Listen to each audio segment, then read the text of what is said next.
Dado el vector valorado función, RFT, queremos determinar el límite como t se acerca al infinito de RFT.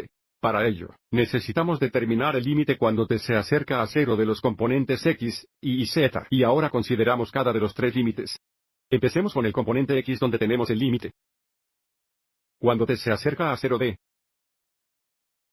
12 elevado a t podemos determinar este límite realizando una sustitución directa, lo que nos da 12 elevado a 0. E elevado a 0 es 1 que indica el límite es igual a 2. Ahora conocemos el límite cuando t se acerca a 0 de la función con valor vectorial. RFT es igual a un vector en el que el componente x es igual a 2 positivos. Y ahora se considera el límite del componente, y tenemos el límite cuando t se acerca a 0. Del signo t dividido por menos 2t esto debería recordarnos al límite especial, que es el límite. Cuando t se acerca a 0 del signo t dividido por t es igual a 1. Para ayudarnos a determinarla sin embargo, observe que no tenemos t en el denominador. Tenemos menos 2t, pero podemos escribir esto como el límite.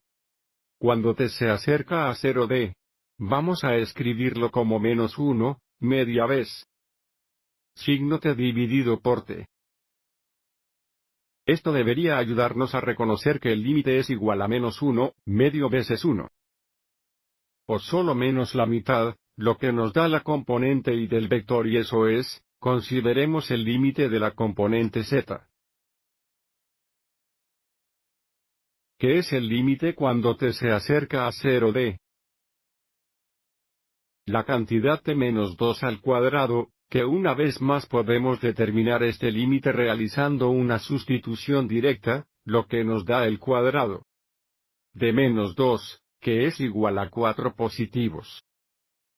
Un 4 positivo es que hay el componente del vector. Así que ahora sabemos el límite cuando t se acerca a 0 de la función con valores vectorizados. RFT es igual al vector en el que el componente x es 2. La componente y es menos la mitad y el componente z es 4. Espero que te haya resultado útil. Y